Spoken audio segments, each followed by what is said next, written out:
Hey, good evening, USA, International, Canada, Long Island, aka Strong Island, plus the five spots of Brooklyn, Bronx, Manhattan, Staten Island, Queens. This is your man G Money Stacks, aka the Gregonator, YouTuber, host with the most, creator, misunderstood lonely nomad, unstoppable independent podcaster, and rookie podcaster of Laurelton, Queens, New York. You're rocking with the you're rocking and hanging out with me on the 101st episode of Meticulous Vibe Juice podcast review show. And I do apologize for the delays of the upcoming episodes and stuff due to the fact that I've been very exhausted from work. I haven't had a chance to actually do what I needed to do and stuff. So and and yeah, but enough about all of that though, man. We're live and direct from StreamYard along with YouTube, and alongside of myself is the Instagram live feed where you can see me in action on the Instagram live um podcast show page of Meticulous Vibe Juice Podcast. Make sure you turn your notification turn your notifications so you could be in the know on when each episode is going to be dropping and when I'm going to be on Instagram live recording a podcast episode. All right. And if you are new to the channel and you miss any new and previous episodes whatsoever, don't worry, I got your back and covered. Go ahead and grab that subscribe button on the Meticulous Vibe Juice podcast YouTube channel page. Tap the Noni bell so you can be reminded when the show goes in the air via live stream. And of course, leave a like and a comment along with the review topics that's going to be discussed. More video content, upcoming episodes, previous episodes. In case you miss any of them, don't worry. Everything's all uploaded to the YouTube channel page and along with audio streaming platforms, which I will get to at the end of the show. So make sure you stream, listen, watch, download these episodes, tell a friend to another friend, and I will handle the rest afterwards. All right. So, and by the way, you can also make a charitable donation to my Cash App to support 3 of the podcast shows that I do, including this one, and the Cash App is $ G Money Stacks 555. That's $ capital G lowercase MONEY capital S lowercase T lowercase S no excuse me lowercase TACKZ 555. Once again, it's not about breaking the bank. It's all about doing the best you can on whatever amount of money you decide and are comfortable with that you desire, will be appreciated. So there you go, right there. So, all right. So without further ado, we're gonna get into a little thing that um, I like to call a little bit of music Kool-Aid, man. And this is the segment where we get to talk about the music discographies and stuff. But since we have a hip hop history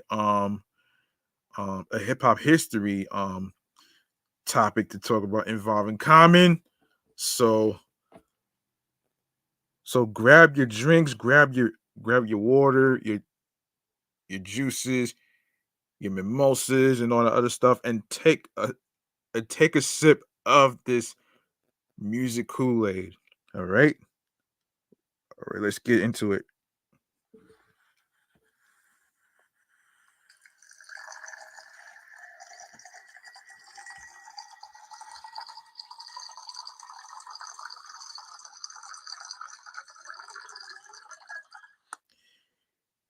Yes, Common is part of the hip hop history segment of music Kool-Aid.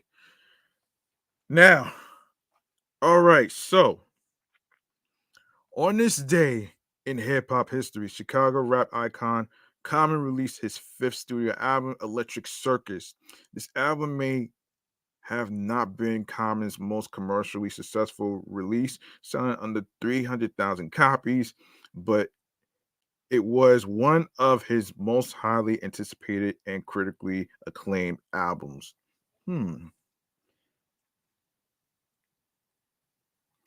Yeah, that's it. That's very interesting to say. Um, Common is quoted saying he wasn't feeling hip hop while making this album, and such feelings towards the genre are what fueled his new electric sound that fused hip hop, pop, rock, electronic, and neo soul music together to create an electric circus of sound. Hmm. And and the inspiration for this album came from artists like Pink Floyd and Jimi Hendrix, according to Common. The production came heavily from a collective of musicians called the Soulquarians. Damn. The Soulquarians. Oh man. This star-studded group of musicians was created during the recording of Common's previous release, like Water for Chocolate, and consisted of Questlove of The Roots, JD of Slum Village, keyboardist James Poyser, and bassist Pino Palladino. This live instrumentation helped to shape the new sound that was emphasized on this album. This project also featured some production from the late great Jay Dilla and the Neptunes. Lyrically, Common stuck to his underground roots and dove into subjects that were previously uncharted in the industry. His subject matter throughout the album pushes social boundaries when touching on topics of sexual abuse, homophobia, and racial injustice, much to the same tune as Like Water for Chocolate. Common also worked with an extremely talented and eclectic group of lyricists of this project: Jill Scott, Mary J. Blige, Erica Badu, CeeLo Green, and Bilal. This album came at a time in hip hop where there was a rise in neo soul influenced projects. Artists like Outkast, The Roots, Mos Def, Goody Mob, and J Electronica were the ones at the time pioneering a way for eclectic rappers like Kendrick Lamar and J. Cole to be able to be as popular as they are today. E- Eclectic Circus. No, hold on. Electric Circus was one of those projects that were so outside the box that they allowed breathing room in hip hop and separated the genre from the club rocking hits that were coming out of the dirty South and gangster rap that was native to the West Coast. It helped make way for a refreshing sound in rap that is now prevalent in countless artist sounds. All right. And also in today's episode, we're going to be reviewing De La Soul's discography and Public Enemy. Um, and name of the episode is Strong Islanders, which is basically the nickname for Long Island. For Long Island. Um, so yeah.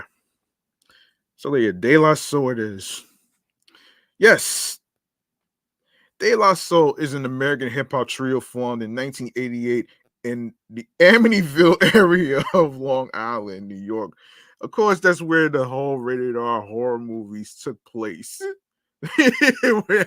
Yeah, which I didn't even know that though. I didn't even know about that though until someone told me about it. But hey, they are best known for their eclectic sampling, quirky lyrics, and their contributions to the evolution of the jazz, rap, and alternative hip hop subgenres. The members of um w- the members are are Post Nuos, Trugoy, and Maceo. The three formed the group in high school and caught the attention of producer Prince Paul with a demo tape of the song Plug Tunin.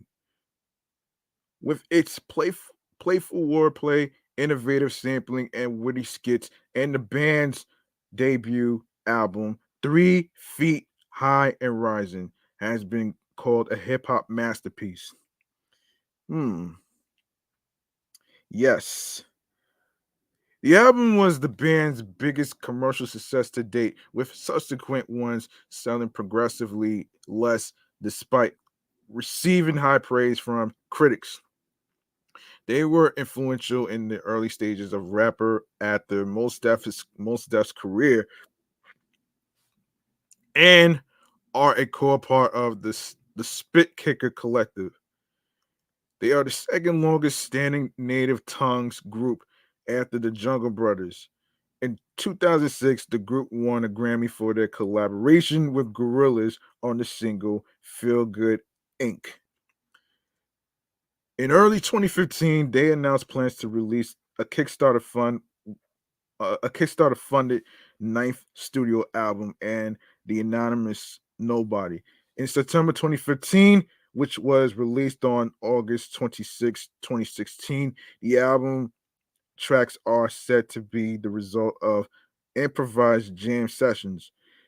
The album also features guest appearance from artists such as Damon Albarn, Little Dragon. Oh shit. David Byrne, Two Chains, and Snoop Dogg. All right, let's get to the history. Yes, 3 Feet High and Rising and De La Soul is dead. Oh wow. From 1989 to 1993, De La Soul's debut album 3 Feet High and Rising, released in 1989, was a critical smash hit in the hip hop genre. They quickly became prominent members of the Native Tongues posse, along with A Tribe Called Quest, Black Sheep, Queen Latifah, and the Jungle Brothers, among others. The single Me, Myself, and I became a huge hit, further cementing the group's popularity. However, the 60s pop group The Turtles, the Turtles sued De La Soul for using a sample from their 1969 hit You Showed Me for the interlude track transmitting live from Mars. Lyrically, much of three. Wow. Wait a minute here.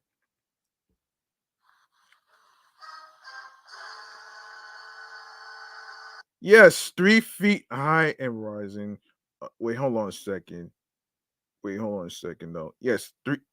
Yeah, lyrically, much of 3 Feet High and Rising focus on striving for peace and harmony. 3 Feet High and Rising also introduced um De La Soul's concept of the Daisy Age. Of course, the acronym standing for the the inner sound, y'all.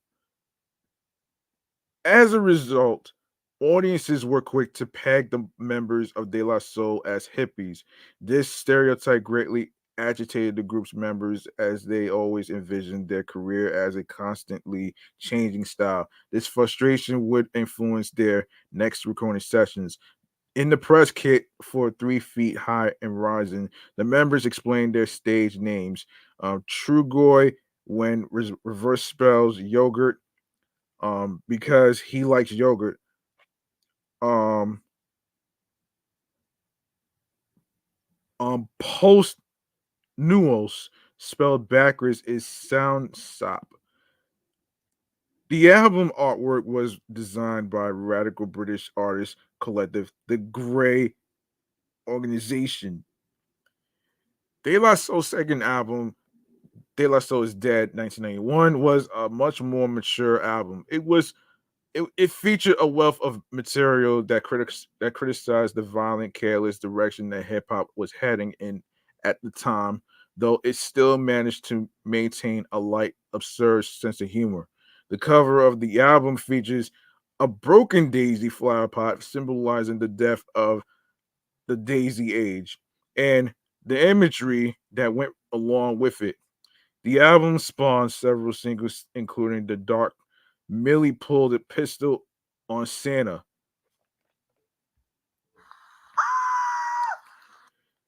a tale of a young girl who could no longer take the sexual abuse from her father, and the lead single, Ring Ring Ring Ring, Ha Ha Hey. A story about the people rated with the black sheep on Fanatic of the B Word, Q-Tip from a Tribe Called Quest on roller skating jam named Saturdays, and Prince Paul makes an appearance on the mic and Pass the Plugs with a verse of his own. The album also more prominently featured Vincent Mason as a rapper, providing verses of his own on Biddies in the BK Lounge, Afro Connections at a High Five, and Ring Ring.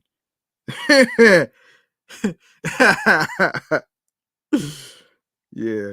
Though it received mixed reviews and did not sell as well as 3 Feet High and Rising, it eventually became a cult classic. Oh shit. The Source magazine listed the album as one of their top 100 hip hop albums of all time, stating that its true genius is rarely understood. There are several major differences between the CD version of this album and the other formats, as the tracks Johnny's Dead, aka Vincent Mason, My Brother's a Basshead, Kicked Out the House, and Who Do You Worship are only available on the CD. The limited edition double vinyl promotional copies of the album distributed to the media before the official release did not feature these. Oof. Um, Balloon, My State, and Stakes is High from 1993 to 2000. The group's third studio release, 1993's Balloon My State, saw the group evolve a new sound as they continued to grow stylistically and musically. There were several moments on the album which proved the band had matured. I Be Blowing was a departure, as the track was an instrumental featuring saxophone playing by Maceo Parker. The introspective I Am I Be showed De La Soul at their most self-referential to date, with subject matter about Pulse's daughter Ayana Monet, as well as his grandmother. Long Island Wildin' was a collaboration with Japanese hip hop artist Kan Takagi, Major Force, and the trio Shadara Pa, known as SDP. The album's first single, Break of Dawn, used a sample of Michael Jackson's I Can't Help It and Smokey Robinson's Quiet Storm. De La Soul collaborated for the first time with Gangstar's Guru on Patty Duke. Female MC Shorty No Mas, a cousin of Post Newells, was prominent on many tracks on the album, showcased particularly in the Woods. The album ended with an old school Biz Markie collaboration called Stone Age. Missing from vocal duties is Mace, whose voice can only be heard on area in a break near the end of the track.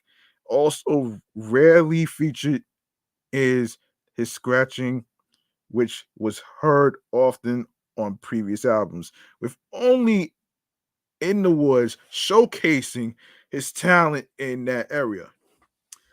Okay. Um hold on. Yeah, showcasing in that area. All right. Showcasing in that area. Okay. Yes, the album was a critical success, but it was the biggest commercial failure for the group at the time of its release. Many publications, such as Rolling Stone, have listed this album as one of the best hip hop albums of all time. In 1994, 500 copies of a promotional EP called Clear Lake Auditorium were released on clear vinyl and CD. The 6-track EP contained edited versions of tracks off the Balloon Mind State, but also featured the tracks SHFE MCs, which stands for Shocking Female MCs, which was a collaboration with A Tribe Called Quest and Sticks and Stones, which featured old school hip hop artist Grandmaster Cass, Tito, Fearless 4, Whipper, Whip, LA Sunshine, and Superstar. The EP was widely bootlegged afterwards.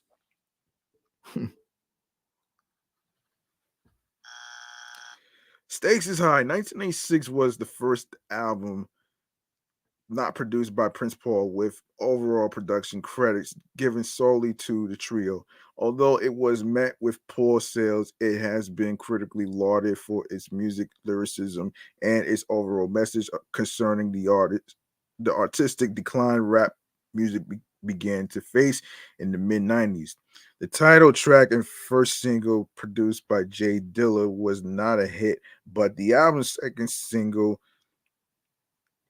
It's So Wheezy, hot, with only Dave on vocals, did fare better due to its creative music video.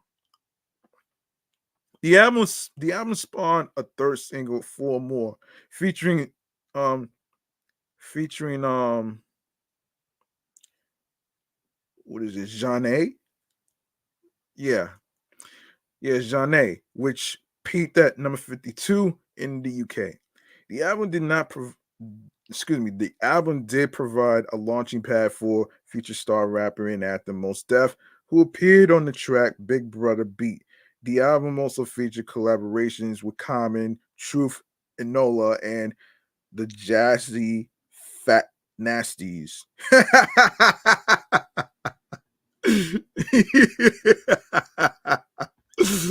Oh man. All right. Artificial Intelligence and the Grind date from 2000 to 2005. 4 years later, De La Soul announced that they would release a triple album series entitled Artificial Intelligence, or AOL. Yeah, AOL. All three albums were intended to be released within a year, beginning with the release of Artificial Intelligence, um, Mosaic Thump. This was followed by AOL Bionics in late 2001. After this, however, the third and final album in the AOL series was never released. For the next 2 years, the only De La Soul releases were singles or remix compilations. David Jude, Jolie, Jolie, Co- Jolie Collier stated in an interview that it usually takes about 4 hours for the group to record an album, promote it with advertisements, touring, and so on. The group was having trouble finishing the last AOL installment for many reasons, one of which being an ongoing struggle with Tommy Boy Records, which had been releasing its albums ever since its debut. In the summer of 2002, De La Soul toured with Cake. Oh man, Cake. Okay, that sounds tasty and yummy.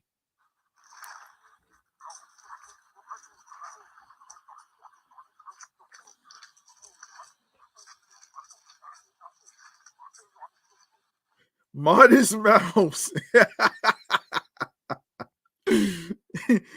The Flaming Lips. Oh shit. Kinky. Oh my god. Arkansas Boys during the Unlimited Sunshine Tour. The band was briefly featured in the video game Pa Rapper the Rapper 2 with the song Say I Gotta Believe featuring Double and also appeared on the soundtrack of the game.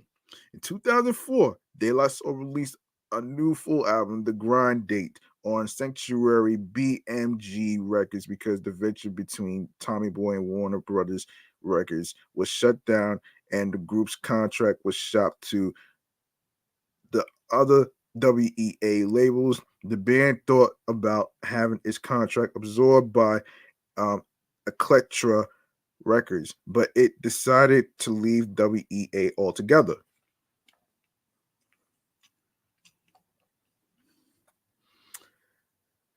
Although it was not the third AOL album fans had been expecting, the album was released to some critical acclaim and was received by most fans. The album features guests MF, the late great MF Doom, Ghostface Killer, Butter Versus, and Flavor Flav from Public Enemy with productions from Knife Wonder, Jake One, Madlib, and more. The lead single "Shopping Bags," she got from you, did not fare very well and set the tone for disappointing commercial acceptance. In conjunction with the album's release, the group also offered up the track "Come On Down" featuring Flavor Flav for remixing on Sony's Acid Planet website. The winning remix was "Come On Down." KY Ray's New York Glazed by Interlude Jones, who said he tried to take the influential sound of old New York hip hop and marry it back to its roots. That didn't work out. Later years and the Anonymous Nobody, 2005 to the present. In 2005, De La Soul collaborated with Gorillaz on the hit single Feel Good Inc., which won a Grammy for Best Pop Vocal Collaboration.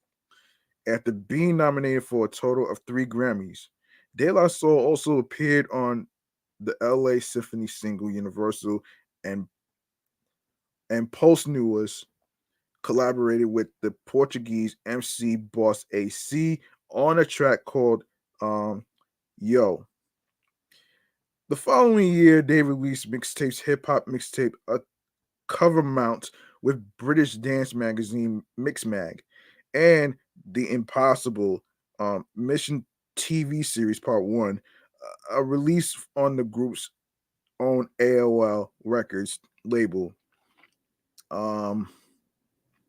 De La Soul collaborated with the athletic sneaker company Nike to produce 2 versions of the Nike Dunk under their skateboarding division Nike SB.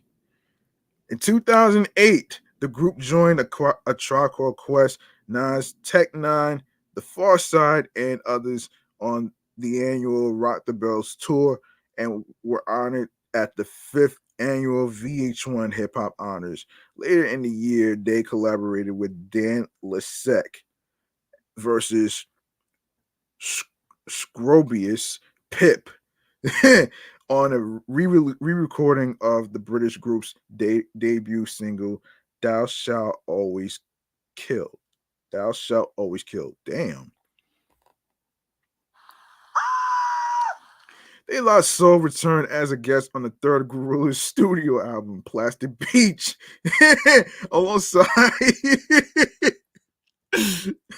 alongside Super Furry Animals frontman Gruff Reese on the song Super Fast Jellyfish.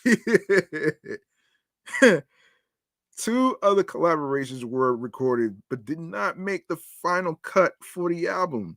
They were supposed to appear on a track entitled Slope Tropics They were supposed to appear on a track entitled Slope Tropics. Actually, yeah. Though this song um did not make the final cut.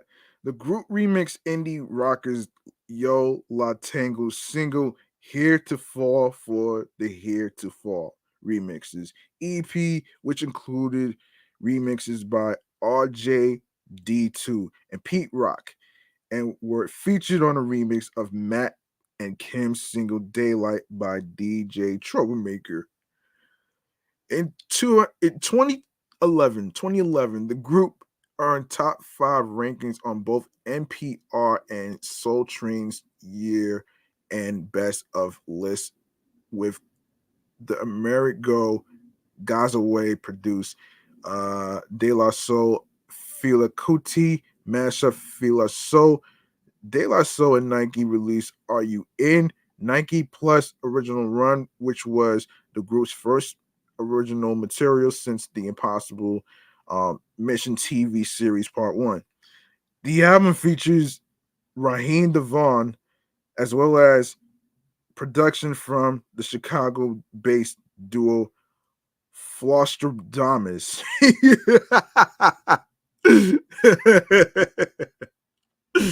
Oh shit. The, the recording is a single track recording at 44 minutes 17 seconds 17 seconds of a continuing series of releases through the Nike Plus sport music section of the online store. So the group released De La Soul's Plug 1 and Plug 2 presents First Serve in April 2020. No, excuse me, 2012.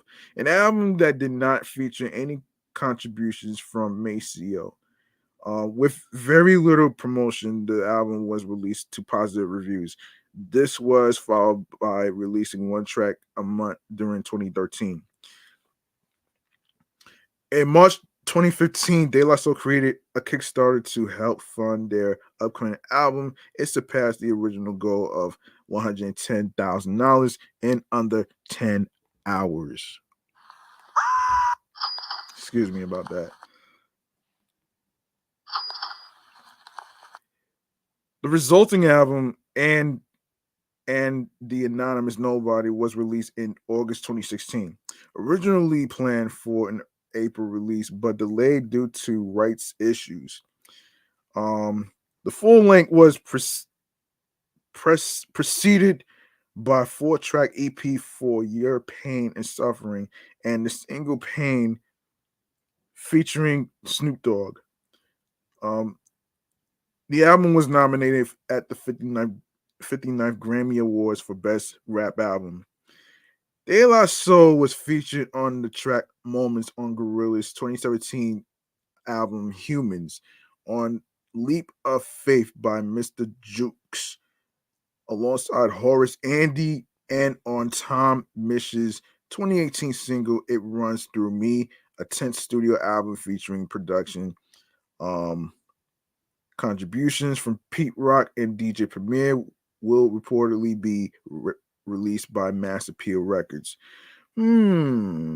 Okay. Wait a minute here.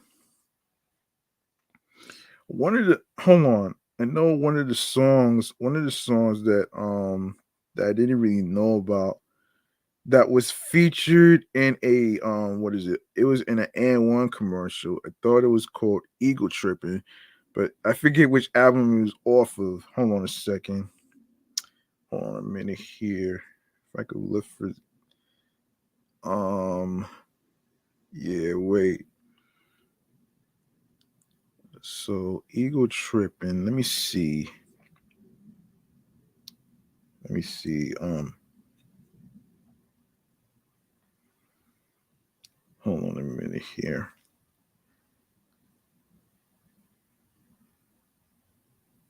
Hold on a minute here. Wait a minute. Wait a minute here. Give me 1 one second. I'm trying to look for the album that this song was featured on. I remember this. I remember the song. I just forgot where. Um, I just forgot which album. Um, yeah, it's crazy though. Let me see. So you know what? Let's take a look. Let's take a look. Hold on a second. Let's take a look here. Okay.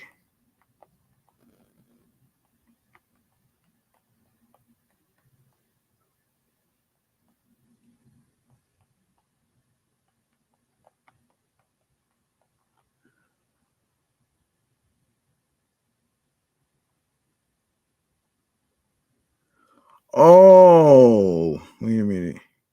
Eagle tripping part two. Oh, I see. Yeah, now I get it. Okay, so it was Balloon Mind State. Okay, I just read that part too. I just read that part. Oh wow. Okay. Okay, let's see. Um, I knew I was right about something though.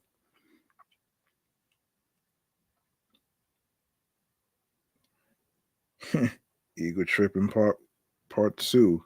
Huh. Yeah. Hmm. Okay. Gotcha. All right, let's keep going here. Now we go to awards and nominations. All right, so De La Soul got a nomination for best rap performance for Me, Myself, and I. Of course, um, Ooh featuring Redman, and a nomination for best rap performance by a duo or group. Um, Record of the Year with a nomination, and also best pop collaboration with vocals. They won that one with the song "Feel Good Inc." with Gorillaz. In 2017, and the anonymous Nobody got a nomination for best rap album. So there you have it right there. And now we are going to go to Public Enemy. Yes, yes, Public Enemy, another Long Islander. Public Enemy is an American hip hop group formed by Chuck D and Flavor Flav in Long Island, New York, in 1985, which was the year that I was born. The group rose to prominence for their political messages, including subjects such as American racism and the American media. Their debut album, Yo, Bum Rush the Show, was released in 1987 to critical acclaim, and their second album, It Takes a Notion of Millions to Hold Us Back, was the first, yeah, 1988, by the way, was the first hip hop album to top the Village Voices Pass and Job Critics poll.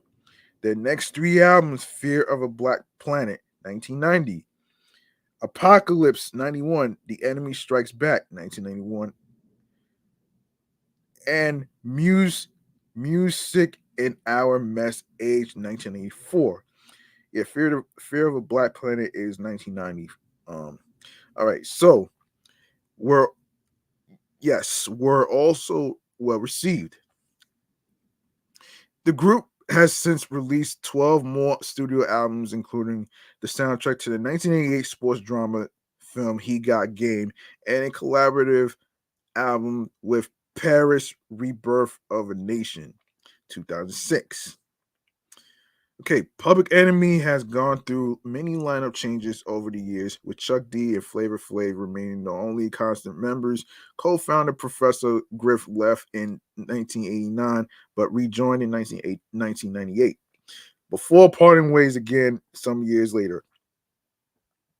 DJ Lord also joined Public Enemy in 1998 as the replacement of the group's original DJ Terminator X.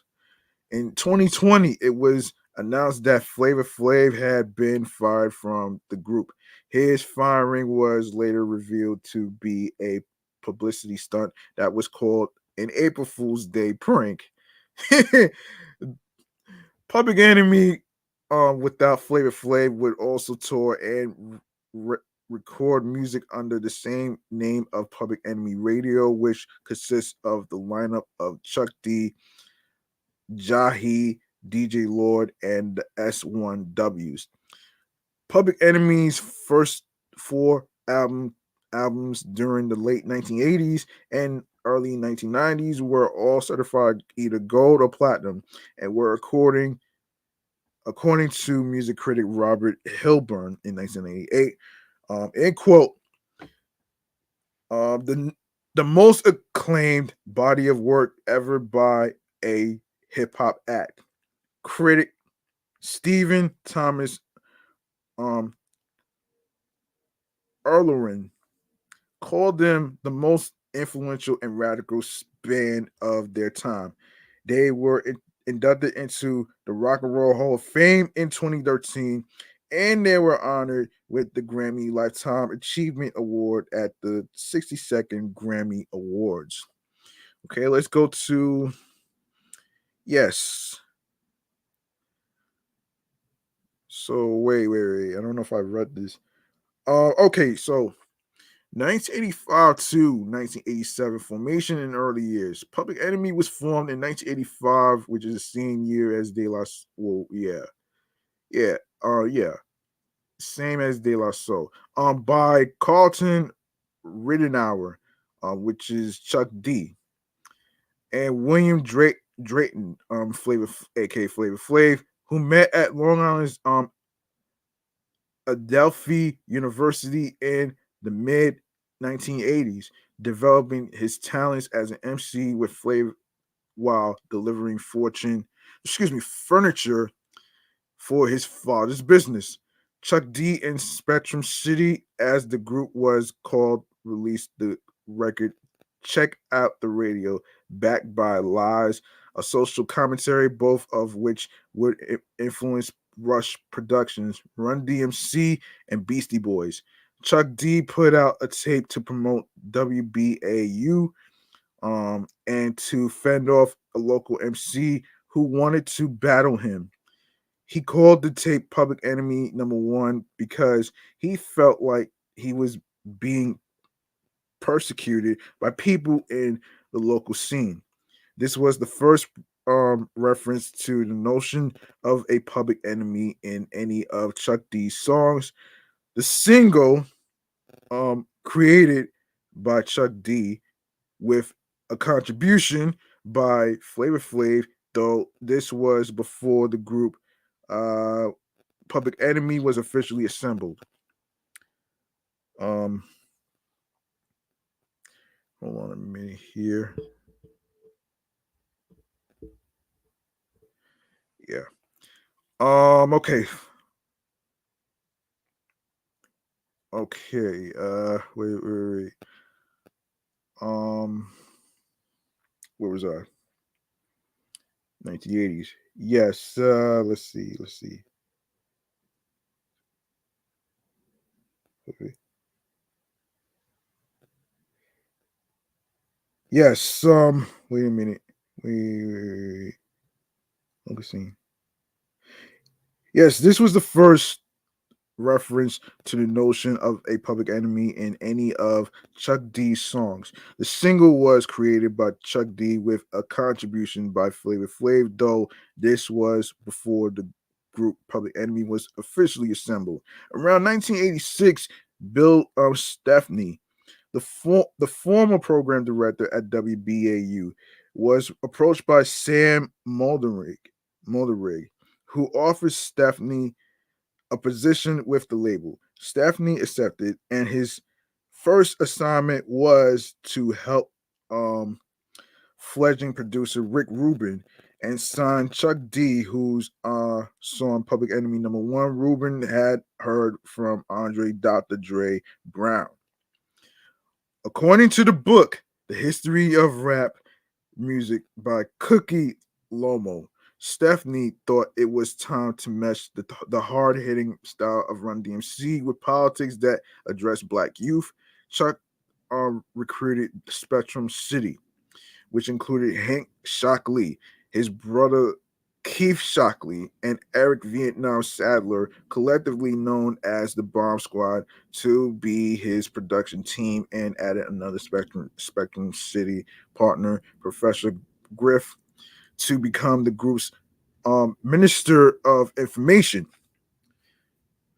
With the addition of Flavor Flav and another local mobile DJ named Terminator X, the group Public Enemy was born. According to Chuck, the S1W, which stands for Security of the First World, represents that the black man can be just as intelligent as he is strong. It stands for the first that we're not third world people. We're first world people. We're the original people. Hank Shockley came up with the name Public Enemy based on underdog love and developing politics, and the idea of Def Jam staffer Bill Stepney following the Howard Beach racial incident, Bernhard Goetz, and the death of Michael Stewart. The black man is definitely the Public Enemy. Public Enemy started out as opening act for the Beastie Boys during the latter's license to license to 3 popularity. And in 1987, their debut album Yo Bomb Rush the Show. 1987 to 1983 mainstream success. The group's debut album, Yo Bum Rush the Show, was released in 1987 to critical acclaim. In October 1987, music critic Simon Reynolds dubbed Public Enemies a superlative rock band. They released their second album, It Takes a Nation of Millions to Hold Us Back, in 1988, which performed better in the charts than their previous release, and included the hit single Don't Believe the Hype, in addition to Bring the Noise. It was the first hip hop album to be voted Album of the Year in the Village Voice's influential past and Jap Critics poll. In 1989, the group returned to the studio to record their third album, Fear of a Black Planet, which continued their politically charged themes.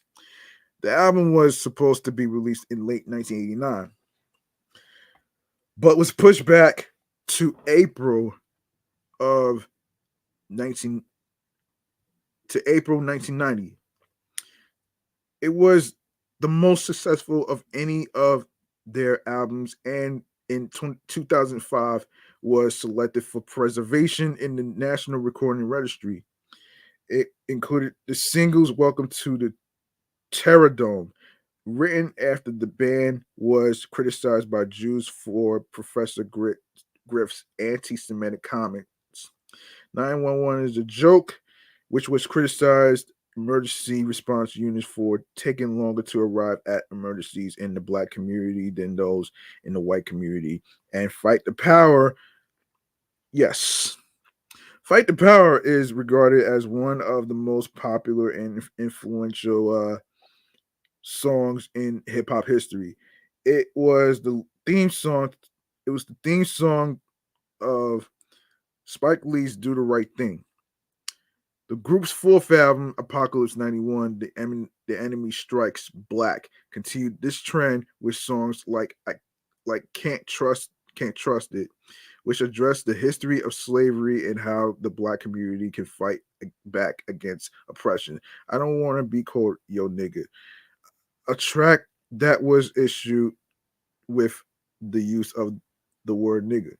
Outside of its original derogatory context, The album also included the controversial song and video "By the Time I Get um, to Arizona," which chronicles the black community's frustration that some U.S. states did not recognize Martin Luther King Jr.'s birthday as a national holiday. The video featured members of Public Enemy taking out their frustrations on politicians in the states not recognizing the holiday. In 1982, the group was one of the first rap acts to perform at the Reading Festival in the UK, headlining the second day of of the 3-day festival. Yes. 1984 to 2019, later years and member changes. After a 1994 motorcycle accident shattered his left leg and left him in the hospital for a full month, Terminator X relocated to his 15-acre farm in Vance County, North Carolina. By 1998, he was ready to retire from the group and focus full time on raising African black ostriches on his farm. In late 1998, the group started looking for Terminator X's permanent replacement. Following several months of searching for a DJ, Professor Griff and saw DJ Lord at a Vestax battle and approached him about becoming the DJ for Public Enemy. DJ Lord joined as the group's full-time DJ and just in time for Public Enemy's 40th world tour. Since 1999, he has been the official DJ for Public Enemy on albums and world tours, while winning numerous turntablist competitions, including multiple DMC finals. In 2007, the group released an album entitled "How You Sell How You Sell Soul to a Soulless People Who Sold Their Soul." Sheesh. Public Enemy's single from the album was "Harder Than You Think." 4 years after How You Sell How You Sell Soul, in January 2011, Public Enemy released the album Beats and Places, a compilation of remixes and lost tracks. On July 13th, 2012, Most of My Heroes Still Don't Appear on No Stamp was released and was exclusively available on iTunes. In July 2012, on UK television, an advert for the London 2012 Summer Paralympics featured a short remix of the song Harder Than You Think. The advert caused the song to reach number 4 in the UK singles chart on September the 2nd, 2012. On July 30th, 2012, Public Enemy performed a free concert with Salt and Pepper and Kid and Play at Wingate Park in Brooklyn, New York, as part of the Martin Luther King Jr. concert series. On August 26, 2012, Public Enemy performed at Southwest 4 Music Festival in Clapham Common in London. On October 1st, 2012, The Evil Empire of Everything was released. On June 29th, 2013, they performed at Glastonbury Festival 2013. On September 14th, 2013, they performed at Riot Fest and Carnival 2013 in Chicago, Illinois. On September 20th, 2013, they performed at Riot Fest and Sideshow in Byers, Colorado. In 2014, Chuck D launched PE 2.0 with Oakland rapper Jahi as a spiritual successor and next generation of Public Enemy. Jahi met Chuck D backstage during a soundtrack at the 1999 Rock and Roll Hall of Fame and later appeared as a support act on Public Enemy's 20th anniversary tour in 2007. PE 2.0 2.0's task is twofold, Jahi says.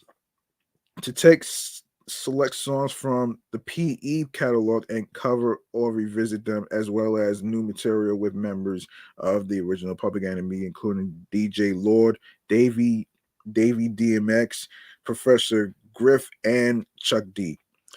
PE 2.0's first album, People Get Ready, was released on October 7th, 2014. Inspired PE 2.0's second album and part two of the proposed trilogy was released a year later on October 11th, 2015. Man Plans, God Laughs. Public Enemy's 13th album was released in July 2015. On June 29th, 2017, Public Enemy released their 14th album, Nothing Is Quick in the Desert. Wow. The album was available for free download through Bandcamp until July 4th, 2017. 2022, the present controversy, Public Enemy Radio, and return to Def Jam. In late February 2020, it was announced that Public Enemy would perform at a campaign rally in Los Angeles on March 1st, 2020 for Bernie Sanders, who was campaigning to be the nominee of the Democratic Party in the 2020 presidential election. Days following the announcement, Flavor Flav's lawyer Matthew Friedman issued a cease and desist letter asking the campaign to not use the group's name or logo, stating, while Chuck is certainly free to express his political views as he sees fits, his voice alone does not speak for Public Enemy. Chuck D responded to the statement by saying Flavor chooses to dance for his money and not do benevolent work like this. He has a year to get his act together and get himself straight, or he's out. A lawyer for Chuck D added, Chuck could perform as Public Enemy if he ever wanted to. He is the sole owner of the Public Enemy trademark. He originally drew the logo himself in the mid 80s, is also the creative visionary and the group's primary songwriter, having written Flavor's most memorable lines. On March 1st, 2020, prior to the group's performance at the Sanders rally, Chuck D, DJ Lord, Jahi, James Bomb, James Bomb, wait a minute,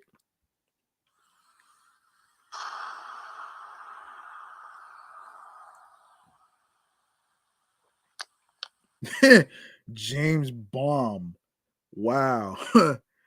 James Bomb and Pop Diesel issued a joint statement announcing that Flavor Flav had been fired from the group, stating Public Enemy and Public Enemy Radio will be moving forward without Flavor Flav.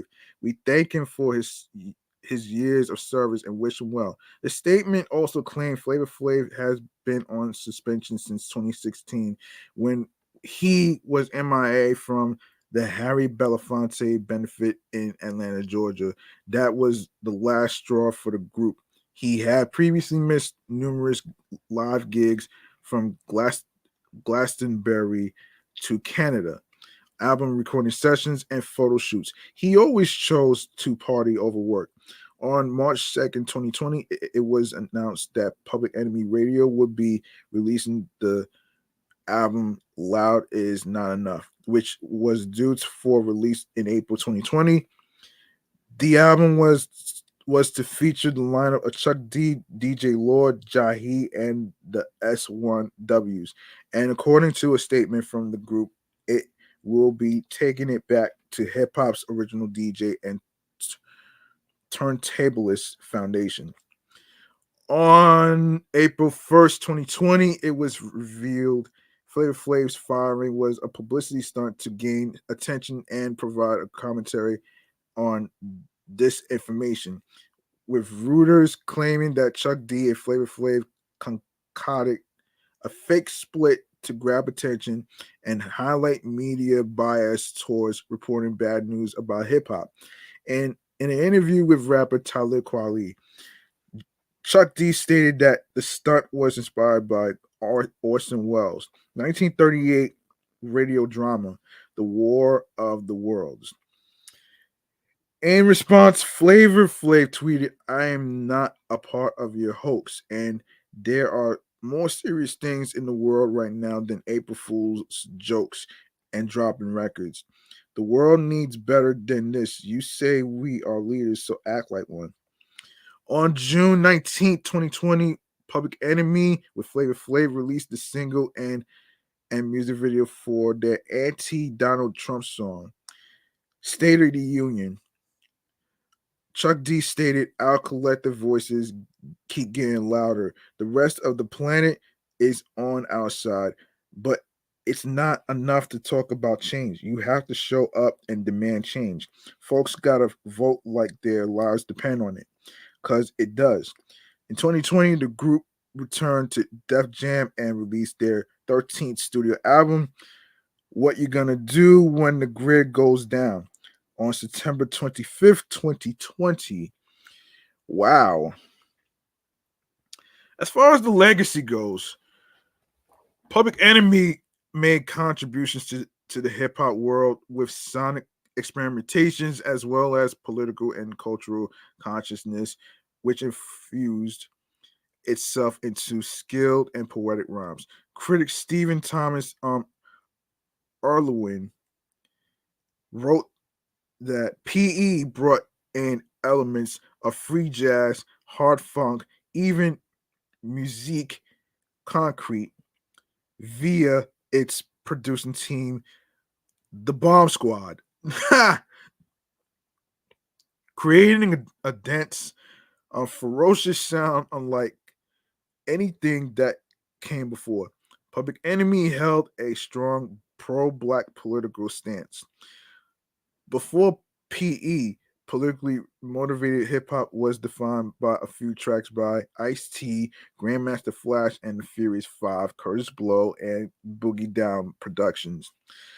Other politically motivated opinions were shared by prototypical artists Gil Scott Heron and the Last Poets.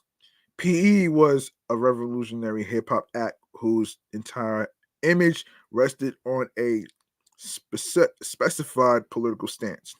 With the successes of Public Enemy, many hip hop artists began to celebrate Afrocentric themes such as Kumo D, Gangstar, X Clan, Eric B. and Rakim, Queen Latifah, the Jungle Brothers, and Charcoal Quest. Public Enemy was one of the first hip hop groups to do well internationally. PE changed the internet's music distribution capability by being one of the first groups to release MP3 only albums, a format virtually unknown at the time. Public Enemy helped to create and define rap metal by collaborating with Living Color in 1988, Funny Vibe, with Sonic Youth on the 1990 song Cool Thing, and with New York thrash metal outfit Anthrax. Wow, Anthrax in 1991. The single Bring the Noise was a mix of semi-militant black power lyrics, grinding guitars, and sporadic humor. The two bands cemented by a mutual respect and the personal friendship between Chuck D and Anthrax's um, Scott Ian introduced a hit hurdle alien genre to rock fans, and the two seemingly um disparate groups toured together.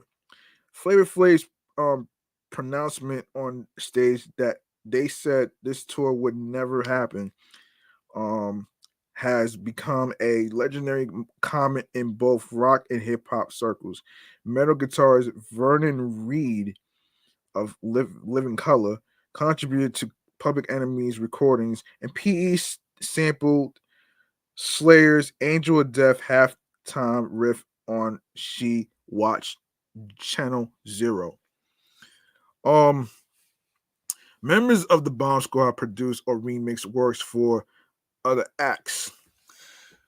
Um, like Bell, Biv DeVoe, Ice Cube, Vanessa Williams, Sinead O'Connor, Blue Magic, Peter Gabriel, Ella Cool J, Paul Abdul, Jasmine Guy from a Different World, Jody Waitley, Eric B. and Rakim, Third Base, Big Daddy Kane, EPMD, and Shaka Khan.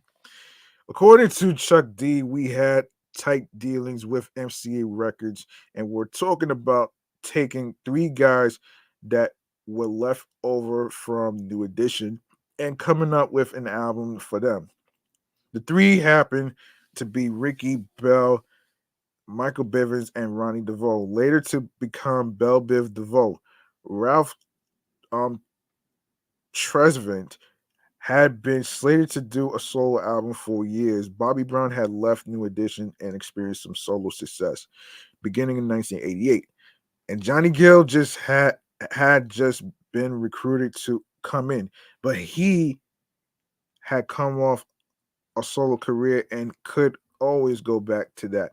At MCA, Hiram Hicks, who was their manager, and um, Lewis Silas, who was running the show, were like, yo, these kids were left out in the cold.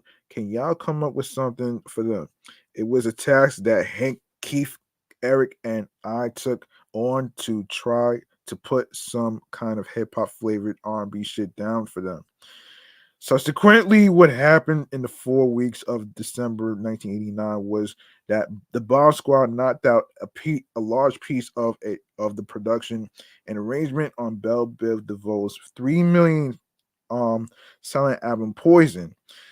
In January 1990, they knocked out Fear of a Black Planet in 4 weeks, and PE knocked out Ice Cube's album America's Most Wanted in 4 to 5 weeks in February. They have also local talent such as Son of Berserk, young black teenagers, leaders of the new school, kings of pressure and true mathematics, and gave producer Kip Collins his start in the business. Poet and hip hop artist Saul Williams uses a sample from Public Enemy's "Welcome to the Terror Dome" in song his song, what is it, Trigger, something like that. Um, on the Niggy Tardust album, he also used a line from the song in his poem, um, Amethys, Amethys rocks. The Manic Street Preachers track "Repeat." Stars and Stripes is a remix of the band's own anti-monarchy tirade by Public Enemy production team, the Bomb Squad, of whom James Dean Bradfield and Richie Edwards were big fans. The song samples Countdown to Armageddon from It Takes a Nation of Millions to Hold Us Back. The band had previously sampled Public Enemy on their 1991 single Motown Junk. The revolutionary influence of the band is seen throughout hip hop and is recognized in society and politics. The band rewrote the rules of hip hop, changing the image, sound, and message forever. Pro black lyrics brought political and social themes to hardcore hip hop, with stirring ideas of racial equality and retribution against police brutality aimed at disenfranchised blacks, but appealing to all the poor and underrepresented. Public en- Before Public Enemy, hip hop music was seen as throwaway entertainment with trite, sexist, and homophobic lyrics. Public Enemy brought social relevance and strength to hip hop. They also brought back activist Louis Farrakhan to greater popularity, and they gave impetus to the Million Man March in 1995. The influence of the band goes also beyond hip hop in a unique way. Indeed, the group was cited as an influence by artists as diverse as Um, U Utecher, Utecher, um, Nirvana, wait, Nirvana and where is it? Moby, 9 Inch Nails, um, Bjork, Tricky, The Prodigy, Ben Harper, Underground Resistance, Orlando Vaughn, MIA, Amon Tobin, Matthew Johnson, Effects Twin, um, Rage Against the Machine, um, Porcupine Trees, Porcupine Trees, Fear of a Black Planet, and My Bloody Valentine. Oh my gosh, My Bloody Valentine. Oh boy, who was influenced by the Bomb Squad's production for their sound. All right, so let's get into awards and nominations by Public Enemy. So they all got nominations in 19, so for 1990 Fight the Power Best Rap Performance by a Duo or a Group, and of course a nomination for Fear of a Black Planet 1991, Apocalypse 91, The Enemy Strikes Back 1992, that's 1992, 1993 Greatest Misses, 1985 Brendan Noise with Anthrax, which is yeah, which also got a nomination for Best Metal Performance. Um, Also Public Enemy got a nomination for Favorite Rap Hip Hop Album. It Takes a Nation of Millions to Hold Us Back. 1989, 1991, Fear of a Black Planet. Of course, favorite rap hip hop album. 1992, Apocalypse 91, the Enemy Strikes Back. No, excuse me, the Enemy Strikes Black. Um, Favorite rap hip hop album. All right, so they all got nominations. Rock and Roll Hall of Fame. Public Enemy was inducted into the Rock and Roll Hall of Fame in 2013. All right, so let's see. All right, all right, we're gonna get into some stuff in regards to um we gotta get into some stuff in regards to some gaming. So we're gonna get into the very, very, very primary segment involving the video game chamber. And this is basically about the typical games that previously came out and it's coming up since Christmas is around the corner. Why not get into the video game chamber, man? For all you gamers out there, this one is for you. So let's get into it right now.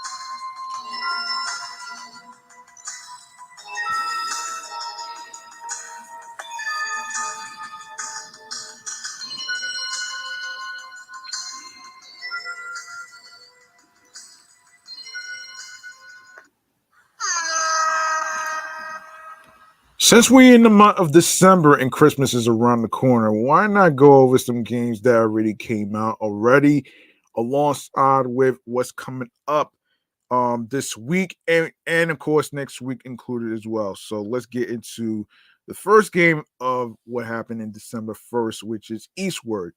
For Xbox series and Xbox One already came out already for December 1st. Encryption, December 1st. Um, we have New Joe and Matt Caveman Ninja, PlayStation 5, PlayStation 4, Nintendo Switch, PC, out right now. The Walking Dead, Saints and Sinners, Chapter 2, Retribution, Quest, PlayStation VR, already out right now. Go check that out.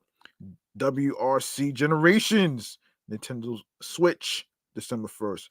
Marvel's Midnight Suns for PlayStation 5, Xbox Series, PC, already out right now. Let's see. You know what? Let's go over Marvel Midnight Suns, and then we'll go over some stuff right there for Need for Speed Unbound. So let's do this first.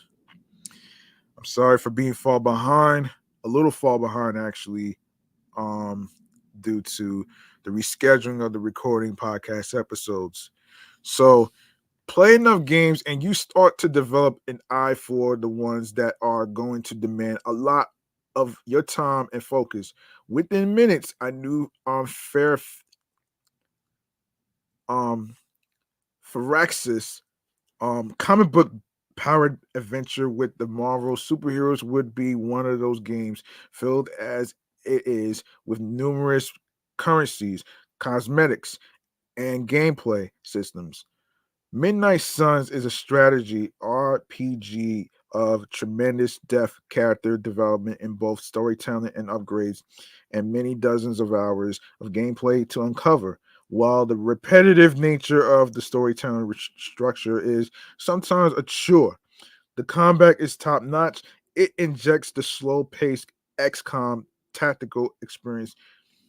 Phyrexis is known for with a gamma powered boost, leading to rewarding battles that stay fresh after you sunk countless hours into the experience. An ancient evil has awoken, threatening to plunge um, the world into the darkness of an elder god's malice. Familiar heroes like Iron Man, Doctor Strange, Ghost Rider, and Captain Marvel have no choice but to resurrect the long dead hunter who once defeated the threat hundreds of years earlier. You control this revived hero as they lead Earth's mightiest against this danger. Combat follows the turn-based tactical loop for Phyrexis. Phyrexis's XCOM games, but abandons giant battlefields and cover points to for tighter arenas and a card-based action selection inspired by deck building gameplay. Each character has an array of card attacks, skills, and heroic abilities that leverage their unique talents, and it's tremendously fun to stack each character deck to greater heights of dominance. While there's plenty of time to consider each move carefully, the action feels more bombastic and faster moving than most tactical games. Every card has a special animation, um, accentuating the character's uniqueness, and the battles look beautiful as they play out. Wolverine surges back from a KO with renewed power. Magic's portal sends enemies hurtling, across the field. Captain America flings his shield to bounce between hapless Hydra forces, taunting them to take out. No, excuse me, to taunting them to take him on. Excuse me. And everyone leaps over barriers, hurling um, boulders and blasting explosive barrels to add to the chaos, just like any good cinematic superhero fight. The completely no, excuse me, the complexity of this system grows over time, gradually layering in objectives you might need to confront or unique enemy mechanics you must overcome. You might be asked to damage a helicopter before it takes off, or confront a demon who summons forth um obelisk. Obelisk.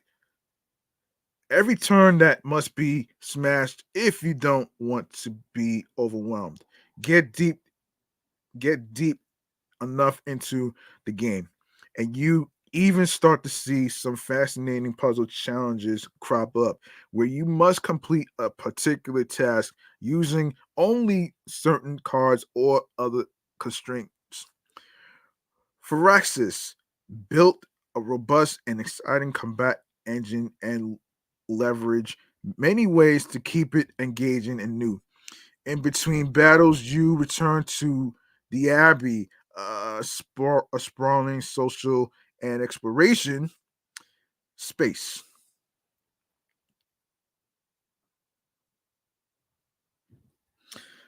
Um, Here, you can upgrade and train your heroes, build new combat items, and unlock an impressive array of cosmetic tweaks for characters and home decor.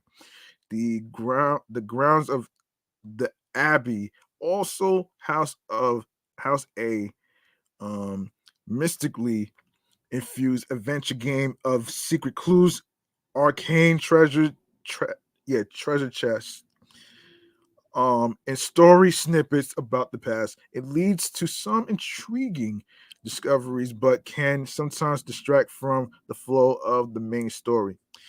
The Abbey also acts as a giant friendship assimilation where you gradually play out interpersonal dramas with the likes of Spider-Man and Blade. The dialogues selections uh is most reminiscent of BioWare games like Dragon Age or Knight of the Old Republic, and can sometimes come across as overly simplistic. A metric ton of these interactions unfold over the course of the game. Each builds your status with these individuals, which in turn reflects in their abilities during combat. I mostly enjoyed the focus on character development, but with a game this big, I eventually tired of the of the route loop of conversations every after every mission. Some of which devolve into dull dialogue exchanges that would be more at home in a reality TV show than a superhero adventure. For all its focus on supernatural magic and demonic threats, Midnight Suns is a fun, loving, and thrilling ride.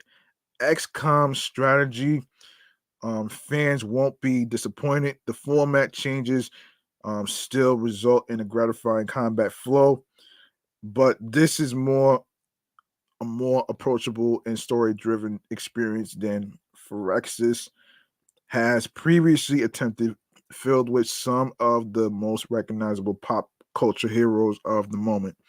It's big, bolsterous, and a little bit silly at times, but just like the best of Marvel's output in recent years, it's also a rousing good time.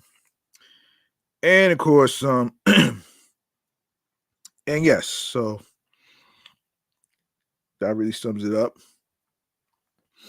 Okay, let's see. Let me see how much time we got here. I'm sorry. All right, so we got one more thing that we got to review, and I'm gonna actually handle the rest in the upcoming episodes. Of course, actually, I didn't get a chance to get through most of them, so we'll see. Um, all right.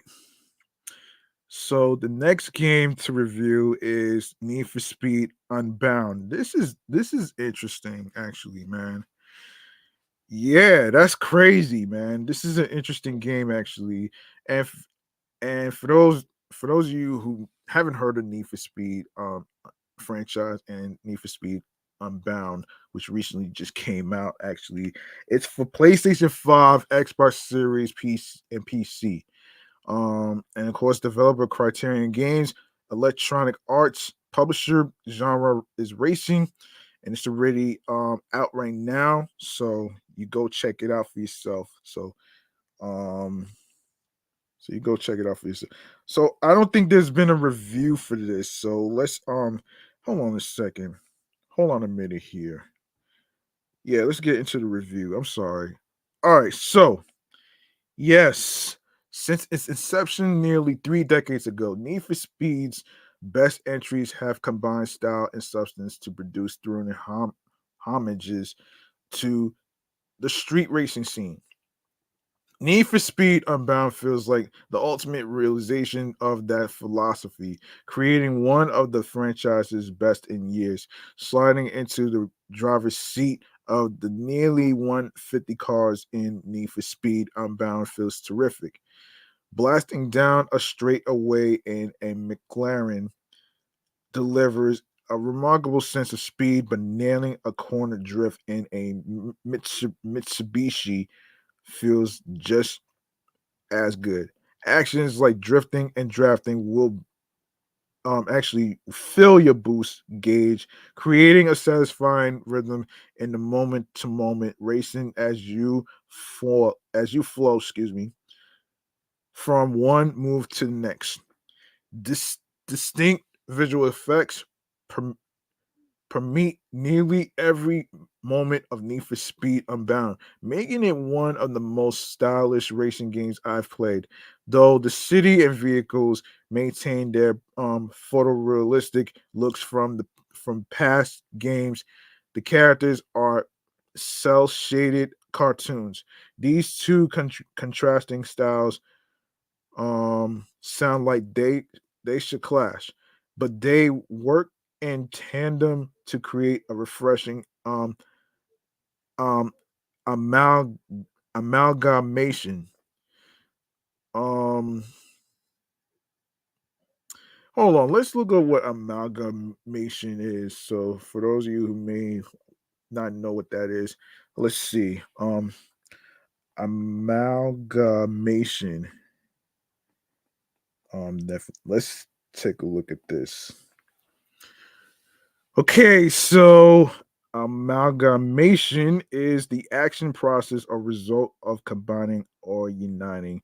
Well, I don't know. Well, let's see. Um, Here's a better definition.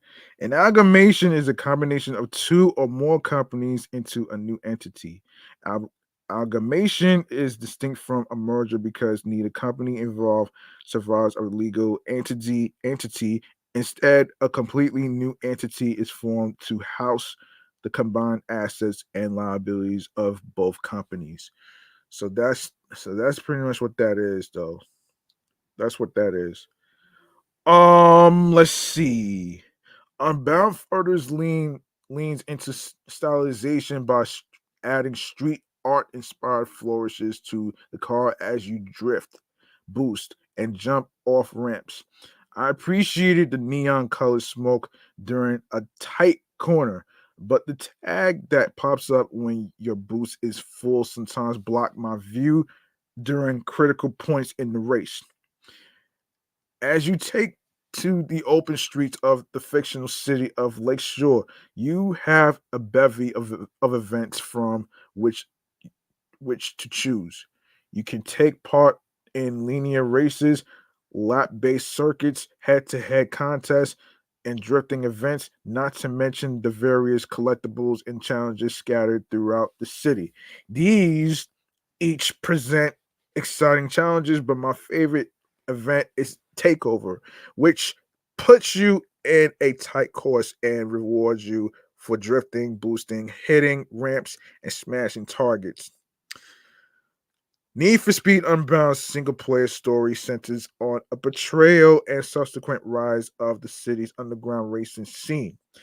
While while the overarching story is easy to ignore, the constant chatter between the characters accentuates their grating personalities.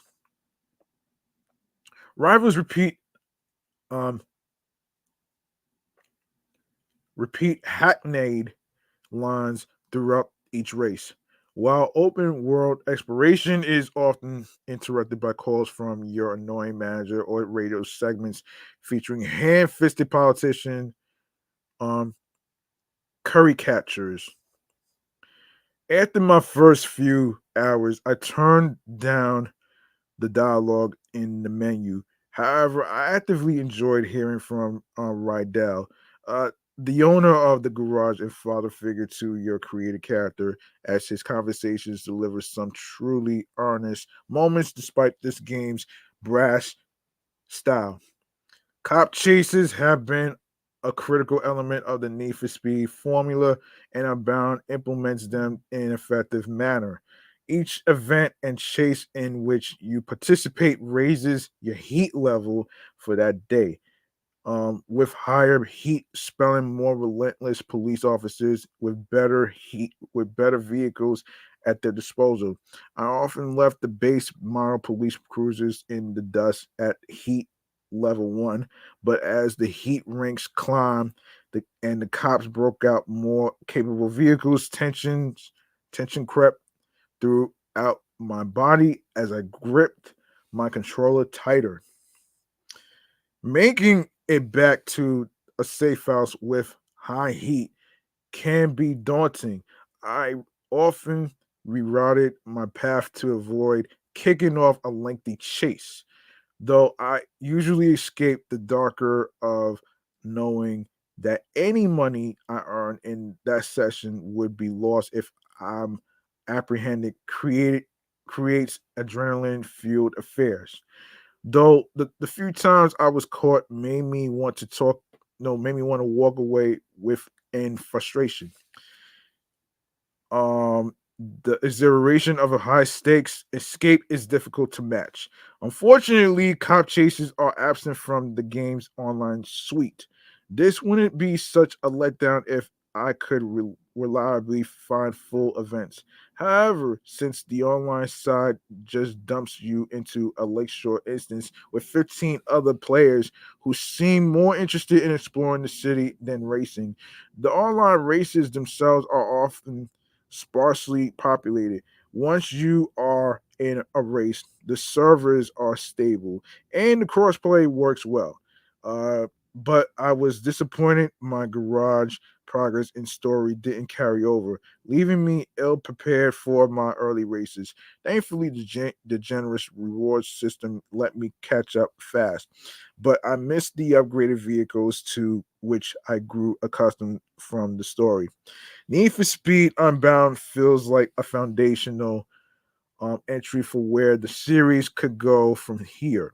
Competing across the titles, many events is a blast, and I love the juxtaposed visual aesthetics. Though some elements left me wanting, Unbound is as much fun as I've had with a Need for Speed title in years. Of course, you can make sure you go check that out. Of course, you can make sure you check that out. Though, make sure you go to your local video game stores to cop some games in case you didn't know they were out right now. So, and also I got you on the upcoming games. I'm not gonna have time to get to some of the games that's already out. I'll try to do that tomorrow and the upcoming episodes and stuff. So, I got y'all. Um, okay. All right. I think that's gonna do it. I think that's gonna do it for this episode right here. Um, for this episode, Strong Islanders, which is the name of the episode. Um, all right. So, of course, man. Of course, this is gonna be the last segment of the night. So make sure you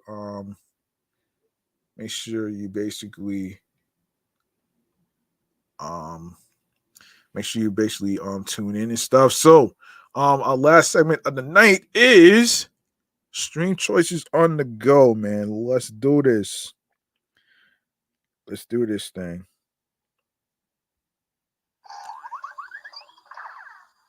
You know what to do, folks, man. You love and like what you heard in today's episode or any previous episodes whatsoever involving gaming, involving music artists that's being reviewed, uh, the TV shows, the movies, and all that other stuff. Um, of course, man, I got y'all, man. All you need to do is go ahead and follow Meticulous Vibe Juice Podcast Review Show, which is also on Instagram alongside with Excellent Fun Vibrant Talks Podcast, the Sports Edition show. And by the way, man, the initials TLKS stands for Talks. Just to let you know, it stands for Talks. All right. I had to change a little bit though, man. You know what I'm saying? So yeah. And make sure you follow my number one show, Off the Meat Rat Chains New York podcast on the gram, as well as myself, which is G Money Stacks 555 in Queens, New York. Turn on your notifications so you can see me in action on Instagram Live. And if you miss any topics whatsoever, and if you like the topics that's being discussed or whatever, of course feel free to actually comment in YouTube and of course Instagram Live. All right. And speaking of which, go to the link that says Linktree/ Meticulous Vibe Juice Podcast. All right. So you go on there, you're gonna see a whole list of audio streaming platforms on there. And of course, you can leave a voice message for whatever reviewed topics that's being discussed. Of course, which is anchor.fm/ meticulous vibe juice pod on anchor.fm/ meticulous vibe juice pod. All right. All right. So starting with Anchor, we're on Anchor, Audible, Audacity, Amazon Music, Breaker, Castbox FM, Deezer, Listen Notes, Moon FM Podcast, Player FM, Pocket Cast, Podfriend, Podopolo, Podorama, Podcast Index, Podcast Addict, Podchaser, Podverse, Reason FM, Spotify, Stitcher, TuneIn Radio, Google Podcasts, and you can listen to the review show of Meticulous Vibe Juice Podcast um, on Radio Public. And of course, iHeartRadio, the number one app for music, radio, and podcasts. And you don't need a credit card or a debit card to download these apps. So you can download these apps onto your iPhones, your Androids, iPad, and Android tablets. And of course, you can download it towards your laptop as well, which is also good as well. Um, and of course, make sure you follow my other two shows that's also on iHeartRadio, which is Excellent Fun Vibrant Talks Podcast, the Sports Edition show, and of course, my number one show, Off the Meat Rat Chains New York podcast on iHeartRadio as well, with 214 episodes. This one right here is going to be 101 episodes. And of course, 42 episodes for my Sports Edition show, my sports podcast show that I just mentioned. And also, last but not least, make sure you go ahead and grab that subscribe button on the YouTube channel page of Meticulous Vibe Juice Podcast, and leave a like and a comment along with the episodes. More video content, upcoming episodes, previous episodes, and of course, be sure to stay tuned for more video content, upcoming episodes, previous episodes. Make sure you listen, streams, download these episodes. Make sure you catch up on the episodes in case you miss any of them, and make sure you watch these episodes on YouTube on the YouTube channel page of Meticulous Vibe Juice Podcast. And of course, spread the word. Tell a friend to another friend. Be sure to be sure to be sure to know that word of mouth is important, and be sure to share the podcast along with the link that says Linktree/Meticulous Vibe Juice Podcast with your husbands, wives, boyfriends, girlfriends, friends, the people you cool with, and alongside with the people you are cool with, whatsoever. So yeah, I think that's gonna do it for me, man, right here. I'm your I'm your man G Money Stacks, aka the Gregonator. Um, thank you very much for listening and tuning in and rocking with me